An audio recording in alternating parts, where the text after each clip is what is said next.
하겠습니다. 이 시간 하나님의 말씀 함께 보겠습니다. 사도행전 1장 12절에서 26절까지의 말씀입니다.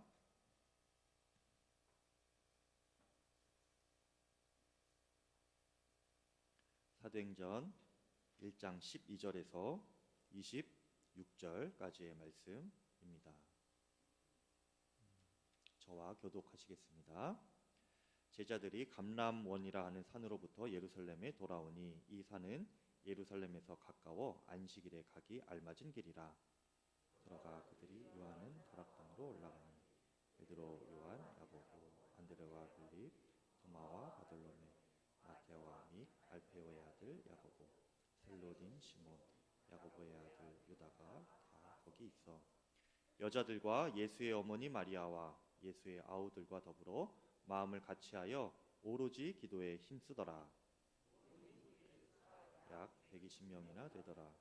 그때에 베드로가 그 형제들 가운데 일어서서 이르되 형제들아, 성령이 다윗의 입을 통하여 예수 잡는 자들의 길잡이가 된 유다를 가리켜 미리 말씀하신 성경이 응하였으니 마땅하도다.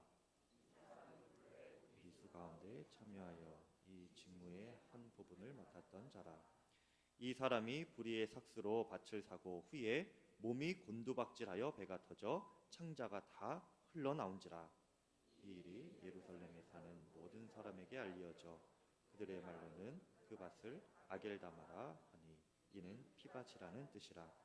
시편에 기록하였으되 그의 거처를 황폐하게 하시며 거기 거하는 자가 없게 하소서 하였고, 또 일렀으되 그의 직분을 타인이 취하게 하소서 하였도다.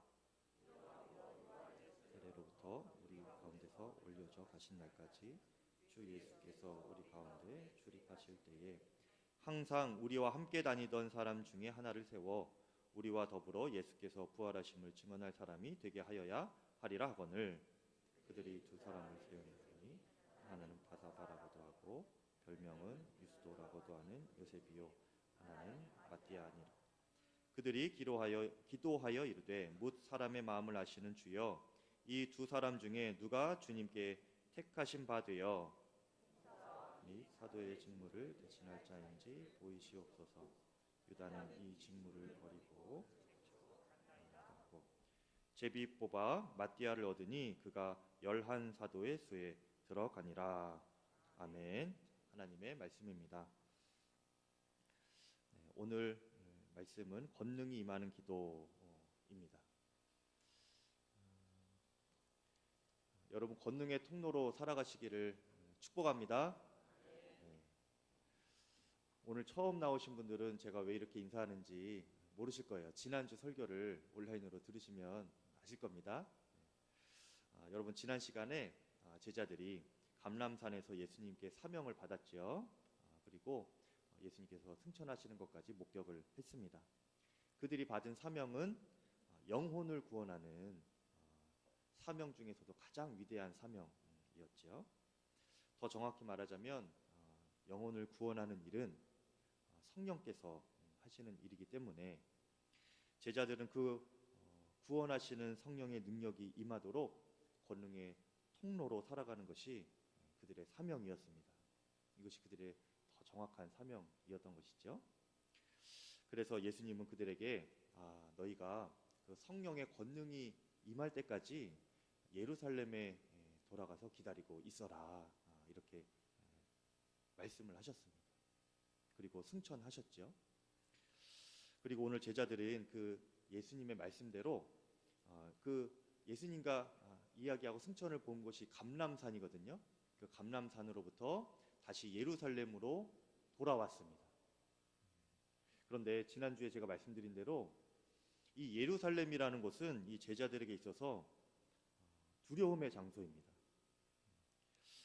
예수를 죽이자, 예수를 십자가에 못 박아야 된다라고 그렇게 외쳤던 그 유대 세력들이 여전히 그 예루살렘 안에 있었고요. 그들은 예수를 따르는 예수의 잔당들을 색출하고 잡아 끌어내리려고 혈안이 되어 있었죠. 그러니 이 제자들이 예수님께서 하신 말씀, 예수님과 약속한 그 내용에 순종하여서 이 예루살렘으로 다시 돌아가는 것은 어려운 일이었습니다. 그런데 그들이 정말 예수님의 말씀에 순종하여서 예루살렘까지 오긴 했지만 여전히 그들을 애워싸고 있는 그 두려움과 핍박의 위협으로 인한 마음의 근심은 떠나지 않았죠. 마음 가운데 두려움으로 사로잡고 있었습니다. 그런데 그때 그들이 할 수 있었던 것은 한 가지가 있었는데요. 바로 기도로 주님을 붙드는 것이었습니다.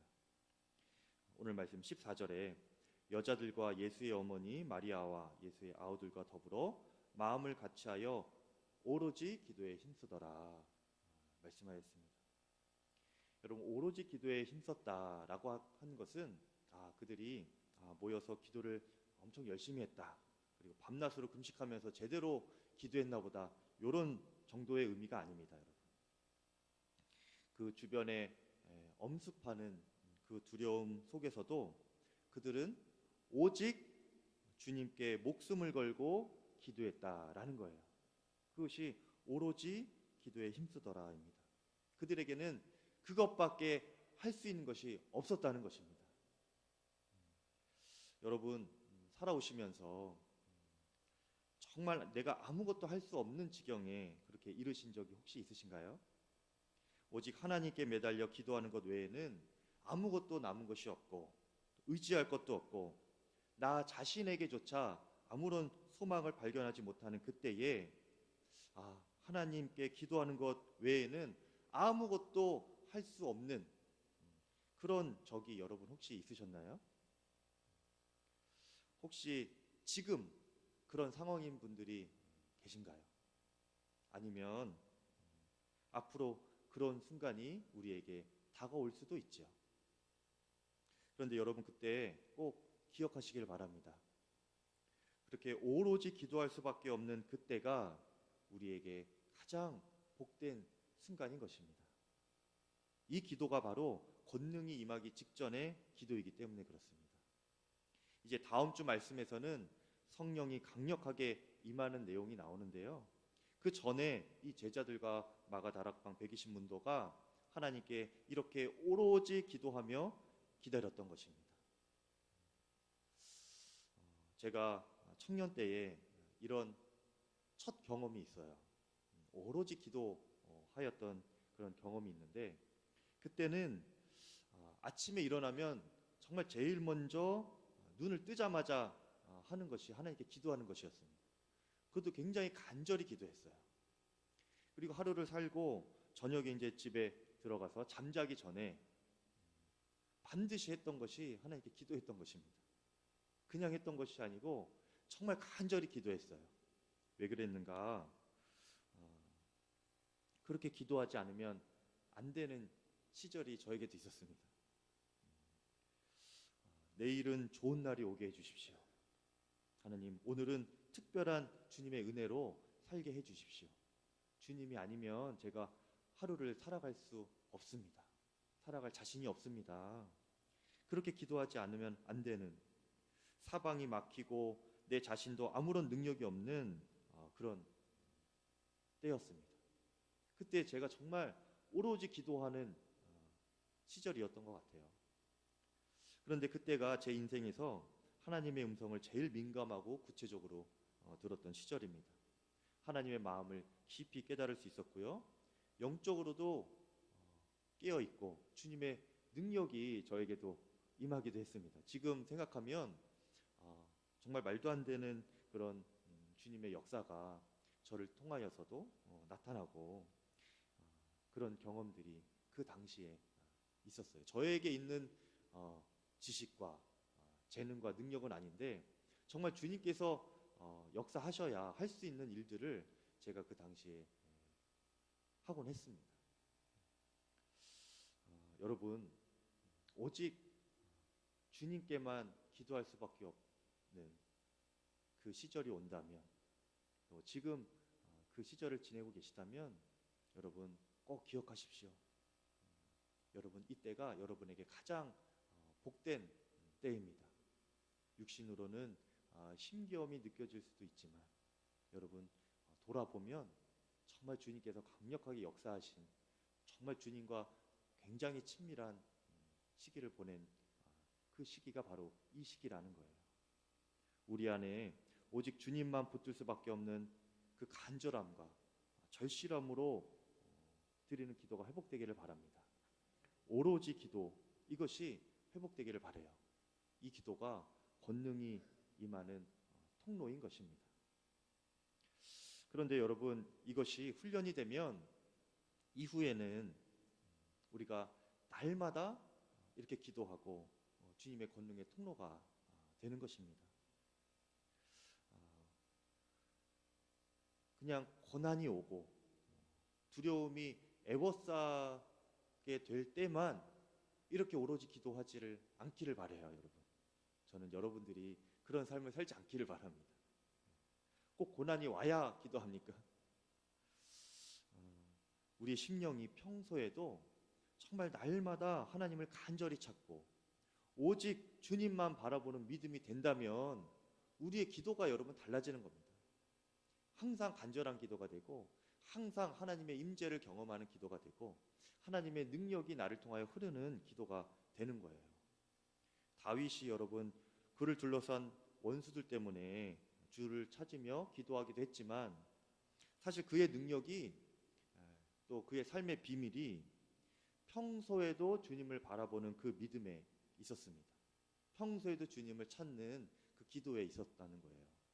시편 16편 8절 말씀에 내가 여호와를 항상 내 앞에 모시며 라고 했습니다. 그가 나의 오른쪽에 계심으로 내가 흔들리지 아니하노라. 내가 여호와를 항상 내 앞에 모시며, 그것이 다윗의 영성이었습니다.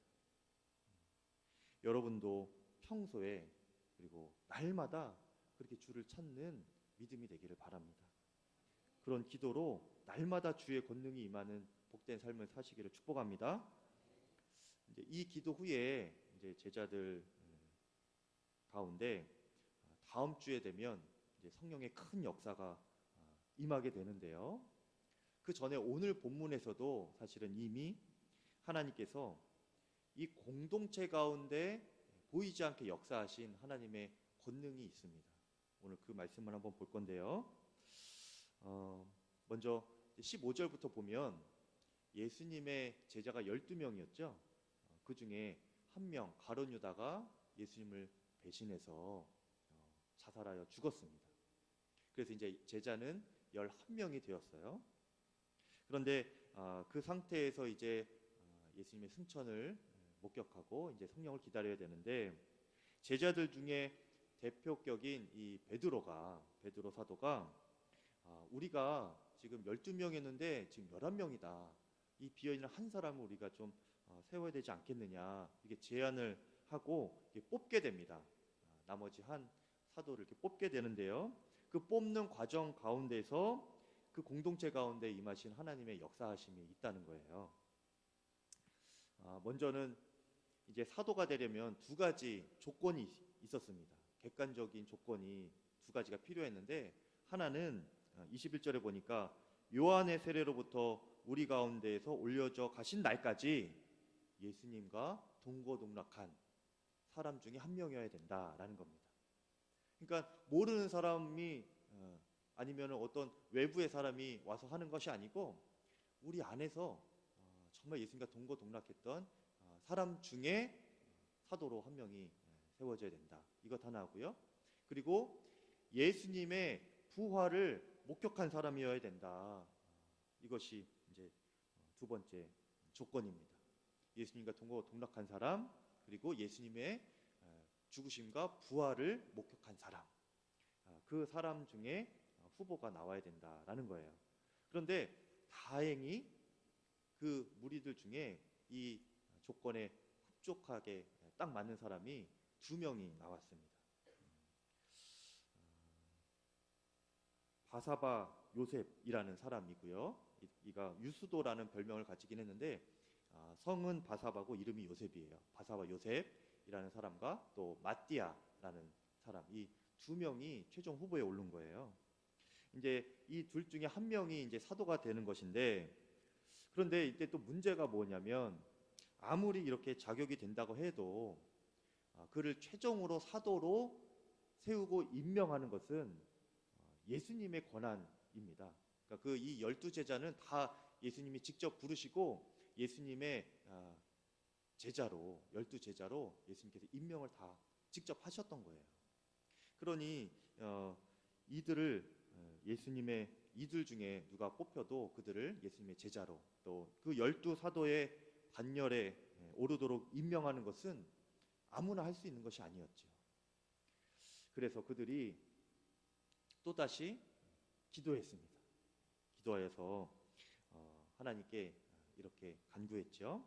하나님께서 이 둘 중에 사도의 반열에 오르고 12제자에 들어갈 자를 임명해 주십시오. 그런 내용으로 이제 기도를 하고 제비를 뽑았습니다. 이 두 사람 이름을 넣고. 그리고 그 둘 중에 마띠아가 제자가 된 거예요. 기도하고 제비를 뽑고 그래서 마띠아가 제자가 된 것입니다. 사도가 된 것이에요. 그런데 여러분, 여기서 굉장히 중요한 것이 있습니다. 그 제비 뽑았던 방법이 어떤 방법이었는지는 모르겠지만 중요한 것은, 확실한 것은 그곳에 모인 모든 사람들이 그 제비 뽑아서 결정된 그 일이 하나님의 뜻이다, 이것으로 받아들이고 모두가 순종했다는 것입니다. 잠언 16장 33절 말씀에 제비는 사람이 뽑으나 모든 일을 작정하기는 여호와께 있느니라. 이 말씀에 그들이 다 순종할 수 있었던 것이죠. 그런데 여러분, 사실 이것은 성경에 나왔으니까 그런가 보다 하는 것이 실제 삶에서 이렇게 되기가 굉장히 어렵습니다. 공동체 안에 하나님의 권능이 임해야 가능한 일이에요. 어찌 보면 여러분, 그 제자 공동체 가운데서 사도를 뽑는다는 것은 그들 중에 가장 중요한 자리를 뽑는 거예요. 그렇겠죠? 그런데 그 사도를 뽑는 것을 제비 뽑아서 뽑는다. 여러분, 사실 이게 말이 됩니까? 그 중요한 자리를 여러분, 대통령을 제비 뽑아서 뽑는다 그러면 어떻게 합니까, 여러분? 동의하지 못한다고 나올 수도 있는 거예요, 사람들 중에. 그리고 어찌어찌해서 이렇게 뽑혔으니 동의합시다 해서 동의했다 해도 그 이후에 그를 사도로 인정할 수 있겠습니까? 그들의 영적인 지도자로 인정할 수가 있겠어요? 따를 수가 있겠습니까? 사람들 중에는 분명히 나는 사실은 요한이 좋았는데, 나는 그래 마띠아가 난 좋았었어. 또 다른 사람들은 아니, 나는 사실은 둘 말고 다른 사람 원하는 사람이 있었는데, 다 이렇게 나올 수도 있는 겁니다. 제비 뽑아서 누구를 세워가지고 그를 사도로 인정한다. 이것은 굉장히 어려운 일이에요. 쉽게 말하면 여러분, 담임 목사를 청빙할 때 보면 생각해 보면 됩니다, 여러분. 이해가 쉽죠? 그러면 교회마다 이제 담임 목사님을 이렇게 청빙해요. 그러면 성도님들 중에 각자가 다들 그래도 기호가 있지 않겠습니까? 다들 생각이 있으시니까. 그렇죠? 그러면 나는 누가 좋다, 나는 누가 좋다, 이렇게 모시자, 저렇게 모시자, 각자 이런 마음과 계획들이 있습니다. 그렇죠? 근데 이것은 사람이라면 굉장히 자연스러운 일이에요. 여러 사람이 모였는데 뭐 의견이 없겠습니까? 각각 다 달라요. 기호가 다르고 좋아하는 스타일이 다르고. 그런데 그렇게 사람의 마음으로만 머물게 되면 여러분, 결국에는 마음이 나누어지고 공동체가 나누어지게 되는 것입니다. 누군가가 결정이 되었을 때, 그리고 세워졌을 때에 사람의 마음으로만 계속 머물고 있으면 그 사람을, 세워진 사람을 인정할 수가 있겠습니까? 노골적으로 이렇게 드러내지는 않겠지만 내 마음대로 안 되었다고 해서 아주 꿍한 마음을 감추기가 어렵습니다. 그게 사람의 마음이에요. 연약함이에요. 나는 사실은 이 사람이 좋았었는데, 나는 사실은 저 사람이 됐으면 하는 마음이었었는데, 다 이런 마음이 있는 겁니다. 그런데 그런 마음이 이제 예전과는 다른 모습으로 또 다른 표정으로 공동체 안에서 어떻게든 표현이 됩니다. 이것을 숨길 수가 없어요. 그러면 공동체가 어려워지는 거죠. 심지어 심하면 깨지기도 합니다. 여러분, 그래서 사람의 마음은 자연스럽게 이런 마음으로 들기가 쉽지만, 근데 이렇게만 놔두면 안 된다는 거예요. 그래서 이들이 어떻게 했어요? 제비를 뽑기 전에 기도했죠. 오늘 제자들에게는 이 마띠아로 선택된 것에 대해서 다 순복하는 마음이었습니다. 하나님의 권능 아래 그분의 뜻이 임했다는 확신과 순종하는 마음이 그 공동체 전체에 임하게 된 거예요. 이것을 가능하게 한 것이 오로지 기도입니다. 그런데 여기에 하나가 더 붙어요. 오로지 기도 앞에 하나가 더 있는데, 그냥 오로지 기도가 아니고요, 더불어 마음을 같이하여 오로지 기도하였던 것이 성령 받기 전에 그 제자들이 했던 기도였습니다. 자, 여러분 같이 해볼까요? 마음을 같이하여 오로지 기도. 이거 해보는 거예요. 자, 시작. 마음을 같이하여 오로지 기도. 한 번 더. 마음을 같이하여 오로지 기도. 네. 이것이 먼저 있었기 때문에 하나님의 뜻이 임하였을 때 그들이 이것이 하나님의 뜻이구나 다 받고 순복할 수가 있었습니다. 각자 육신의 마음, 인간적인 감정의 생각들, 이런 거 다 있었겠지만 하나님 앞에 순종할 수가 있었던 것이죠. 이렇게 공동체가 마음이 하나 되고 한 뜻에 순종할 수 있는 일은 사람으로서는 할 수 없는 일입니다. 오직 성령께서 임해야, 성령의 권능이 그 공동체 가운데 임해야 그렇게 하나같이 다 그렇게 순종할 수가 있는 것이지요. 이것을 가능하게 하는 것이 바로 마음을 같이하여 오로지 기도입니다. 우리 교회 가운데 이 마음을 같이하여 오로지 기도하는 역사가 일어나기를 축복합니다. 성령의 권능이 임하는 기도는 혼자 기도하는 것에 머무는 것이 아니에요, 여러분.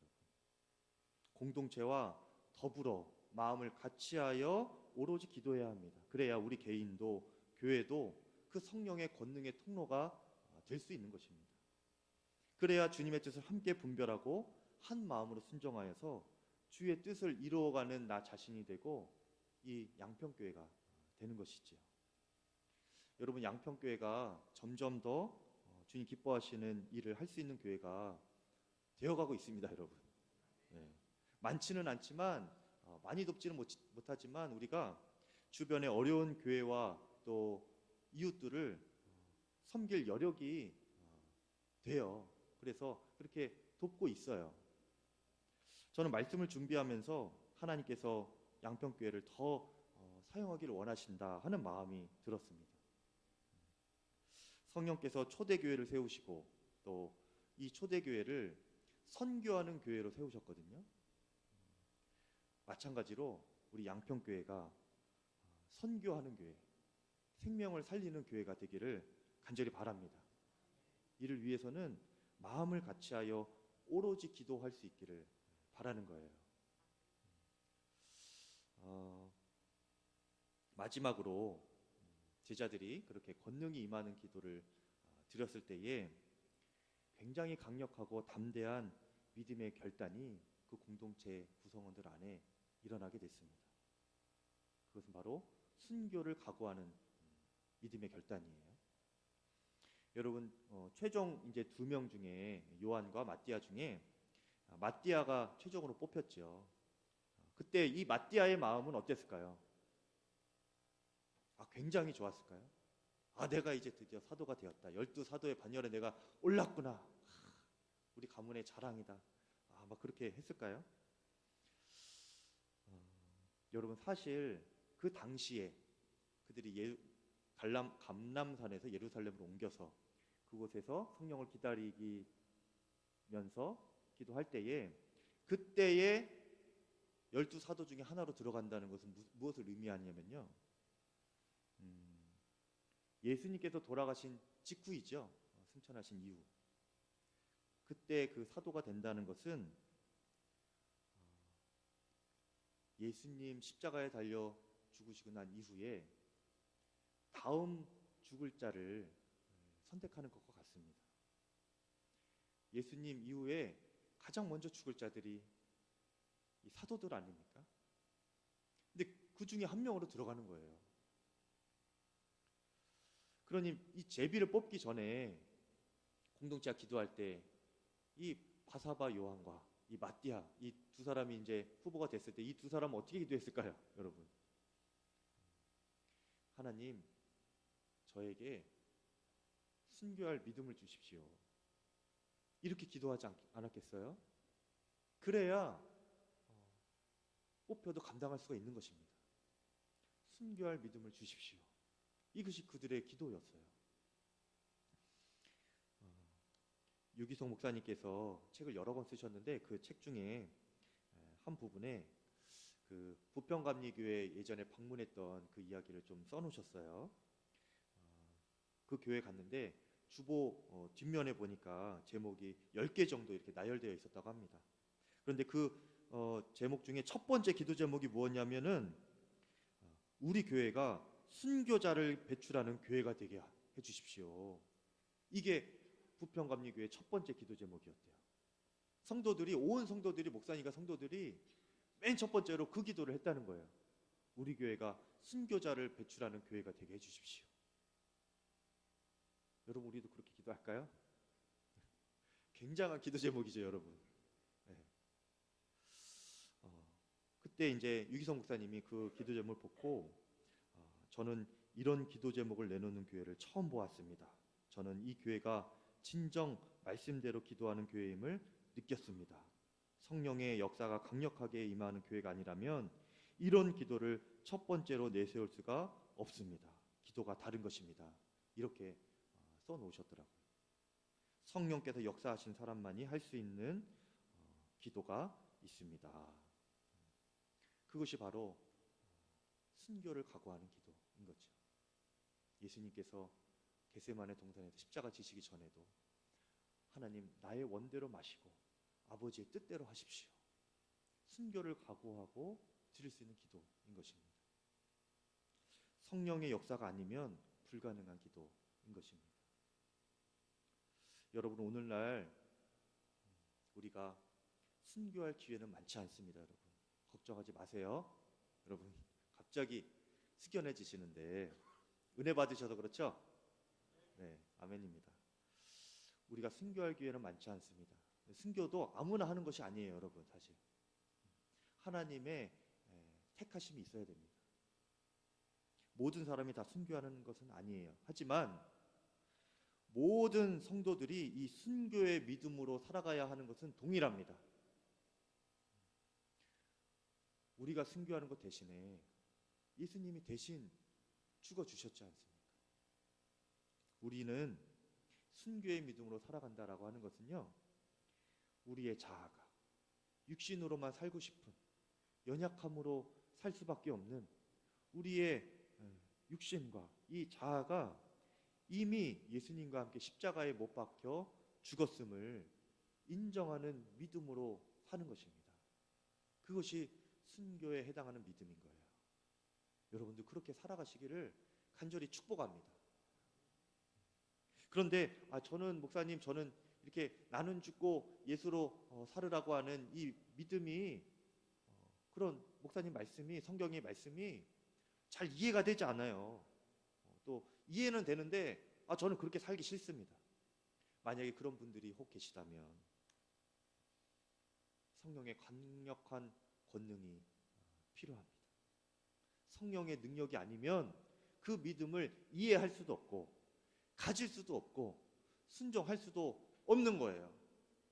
나는 죽고가 아니라 여전히 나로 살고 싶습니다. 나의 자아로 살고 싶고 내 육신대로만 살고 싶고 세상을 따라서 살고만 싶은 거예요. 근데 성령이 임하면 나는 죽었습니다. 내 고집대로 살지 않겠습니다. 주님께만 순종하겠습니다. 그렇게 되는 겁니다. 그러면 성령께서 그 순종하는 사람을 권능의 통로로 사용하신다니까요. 여러분, 우리 양평교회 모든 성도님들이 그런 권능의 통로로 살아가시기를 간절히 축복합니다. 오로지 기도, 성령이 임할 만한 오로지 기도, 그 기도가 여러분에게 회복되기를 바라고, 마음을 같이하여 오로지 기도, 이것이 우리 양평교회 위에 임하게 되기를 간절히 소망합니다. 우리 함께 찬양하고